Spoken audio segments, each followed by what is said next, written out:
Banks are requesting income information more than they ever have before. This leads to a lot of questions. Why are they doing this? Do I have to answer them? What exactly do they mean when they ask about my income? What does this mean if I don't answer them? What happens if I do answer them? How should I answer them?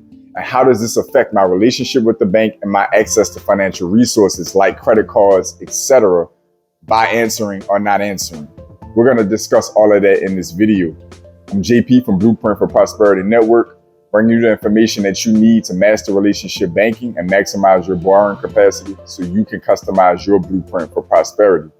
So many of you may have noticed, whether it be letters in the mail or if you open up your applications, your mobile banking apps, that banks are constantly asking you for income verification. They want to know more about your income and they're asking on a very consistent basis. This is no longer an annual or semi-annual question or update.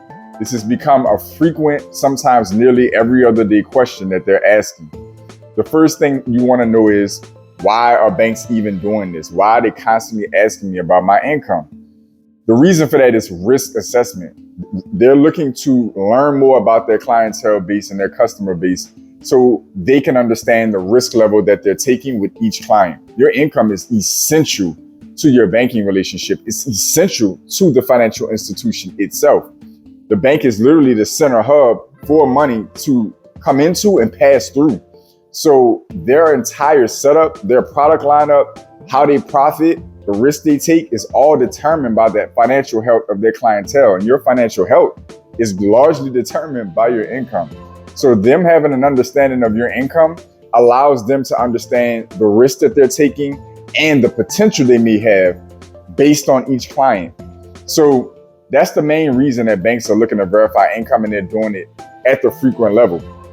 Because the economy and the overall landscape financially has changed in America so much just in the last 5 to 7 years, banks are ramping up how often they ask this information because the economic circumstances, employment circumstances have changed so much in the last 5 to 7 years. You can think of the COVID scenario. You can think of interest rates changing. You can think of the current time at the time of this recording with the new administration in and what's happening with government workers, tariffs, etc. There's a lot of moving parts affecting employment in the country. So banks are looking at it, believe it or not, flying blind. They don't actually know what you make. You may be sitting up there thinking like, damn, they have access to all of this information. How is it that they're not aware of what I'm already making? And believe it or not, they don't have a clear picture of what we make. So basically, you're looking at a scenario where they're looking to assess risk. They're also looking to find out any room for profitability or potential of you as a client. And the overall landscape and economic landscape around us is shifting more frequently at a higher capacity. So now they're looking for more information. The next thing you may be trying to figure out is, well, what do they mean when they ask about income? Because that's a pretty broad request. Income could be a lot of different things. Is it just my job income? Is it side hustle money, child support, alimony, social security? What are they looking for when they ask this question? Generally speaking, they're looking for earnings. So if you ever do a credit card application, you will notice in many cases, there's a relatively, dense paragraph, giving you a breakdown of what's acceptable to claim as income on that application. That is essentially what they're looking for when they put in these requests for income updates. They're looking for any form of earning capacity that you have. And that could be anything from, full-time, part-time, seasonal, dividends, income, retirement income, public assistance, child support, alimony, even money that somebody else is contributing to your bank account on a regular basis, like household income. All of these different forms of earnings can funnel into what's considered your income in the eyes of the bank. They're looking at your overall capacity to pay back if you need to pay back on a credit card, for instance, or your ability to report earnings for money coming in through the account, because all of that cash flow, again, is core for their function as a financial institution. So generally speaking, to answer that question, they're looking for earnings, not just your stamped W-2 income or what was on your tax return. Almost anything legitimate above board that can be perceived as a form of earnings for you that you could use to effectively pay a bill back or keep your account in a positive balance, that is what they're looking for. Next question you may have is, do I have to report this information? Is this something I have to tell them? The answer is absolutely not. You're not required to tell the bank or to verify your income with them unless you're applying for a product, i.e. a credit card of some sort. In that scenario, that's a different situation. But generally speaking, just as a banking customer, they are looking to verify this information with you constantly, but you are not required to provide this information. That is why it pops up the way it does. It's marketed. In some cases, some institutions will even try to entice you to provide this information because you're not legally required to do so. Now, that having been said, not reporting this information to them can come back to bite you, because you have to understand, if the more the bank doesn't know about you, the more likely they are to say no to you. So you reporting your income to the bank, or at least giving them a relatively decent picture of your earnings, allows the bank to have a better idea of who they're dealing with. Now, mind you, they're going to cross-reference this information, okay? So think your credit report, whatever other information they may have access to, your direct deposits, things of this nature, what kind of payments you're making on credit products, if you have any with them, they're going to cross-reference this information. So if you say you make $500,000 a year, but your direct deposits are $1,500 every 2 weeks, and the credit card payments you're making are $100 a month, you might have some incongruencies there. Your credit report doesn't reflect any employer, that matches that type of income, or, employment positions you may have held. Even where you live, like if you live in, a low income area and you have consistently for a long period of time, but you're reporting a high income, all of these different things will be cross-referenced. There's a level of congruency they're going to be looking for. So you have to keep in mind, it is important. No, they don't really have a way to effectively verify this information. But that having been said, that doesn't mean that they're not going to be looking for congruency on other information they have access to. But it is important for you to understand, listen, the more the bank knows, the more familiar you are to them, and the more congruent you are, the more likely you are to get the best that bank has to offer. If your payment history changes drastically, if your direct deposits change or completely stop, if you run across some type of hardship that becomes visible to the bank, or on the flip side of that, the inverse, if there are opportunities available where you can get credit limit increases, where you could get, more card offers, your ability to control the access you have in that financial institution is going to be greatly determined by the information you provide them. That's why relationship banking is so important. Banks are the center hub to wealth creation. That's a whole nother topic to get into. It doesn't get discussed very much. People jump right into investing, jump right into business ownership. But true ground up wealth is built. It starts with being bankable. So your ability to maintain a healthy relationship with the bank or multiple banks is crucial to your financial health and well-being. And your bankability is going to be predicated on familiarity. The more the bank knows about you, the more they understand you, the more likely they are to do more business with you, extend more products to you, and the less likely they are to cut you off from financial resources. I just did a small speaking engagement just the other day from this recording. For those of you who may be new, I am a business banker. I am a private client banker. I'm literally in retail banking. I have been for over 11 years. Mortgage license, life insurance license, small business banking certified, FINRA investment license, so on and so forth.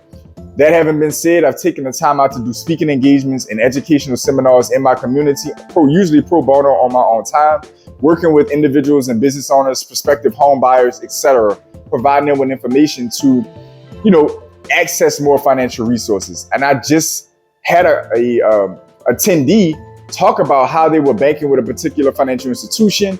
They went through some hard times, weren't able to, make a specific credit card payment, came back beyond that, made arrangements, made payments, and still had their limit slashed, and how that limit slash not only cut their spending capacity, but also turned around and damaged their credit report significantly by dozens of points. It is very important for you to understand, banks don't have the time to be emotionally bonded with you in this process. When things change on paper, when things change in the economy, banks have to assess risk, especially for-profit institutions, not credit unions as much that are nonprofit, especially for-profit institutions that have shareholders and stakeholders to answer to.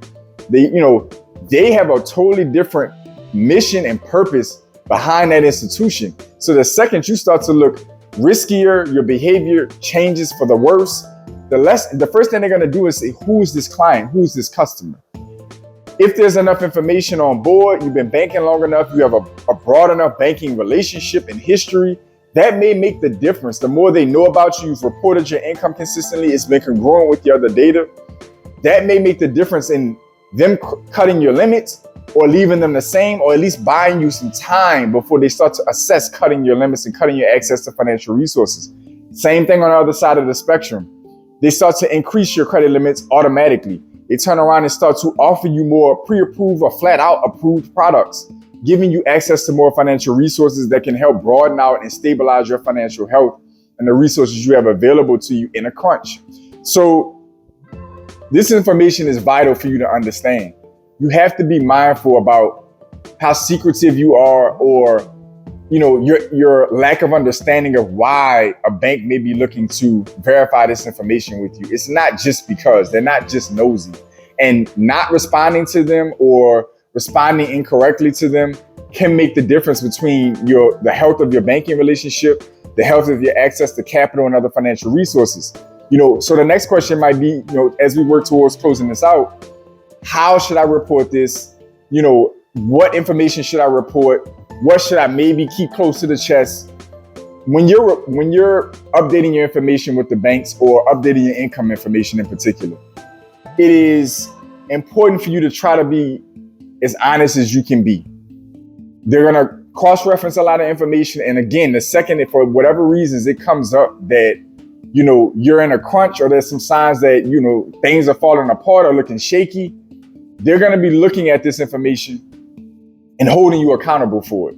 So very important to be as honest as you possibly can. That having been said, you may have earnings that you don't have marked down to a T, and that's fair.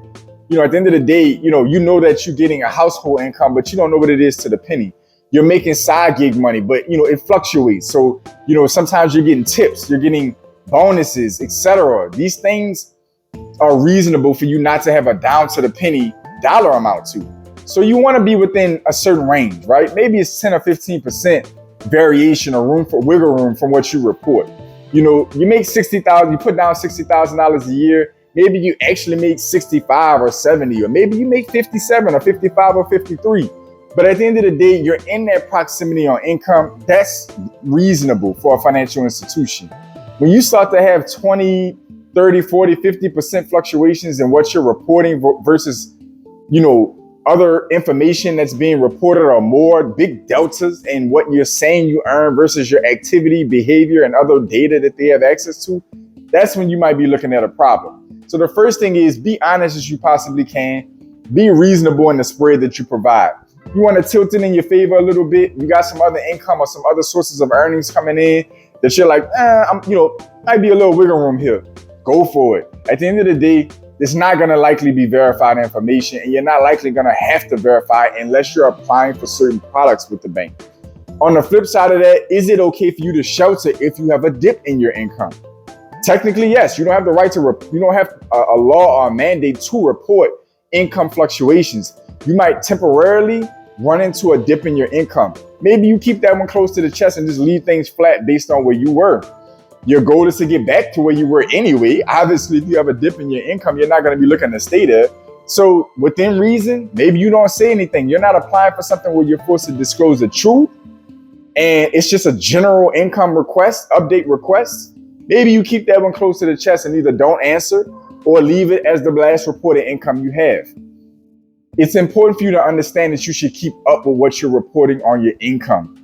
You don't want to report one thing 6 months ago and have a significant fluctuation 6 months later just because you didn't remember. Same thing if you're applying for a credit limit increase and they're asking for your income update. Keep up with what you last reported and keep it congruent with any changes that may have come with your income. You might have got a bonus, you might have got a raise, you might have got a new earnings. Your household situation may have changed. Be mindful of what you reported so you don't turn around and give two honest answers that are drastically different that can hurt you. Be mindful of what you've reported. Keep up with it. Screenshot it when you put it down. Take pictures of it if it's a letter that you're responding to. Make sure you keep up with the information you're providing with your financial institution. it can really make the difference in what resources you have access to.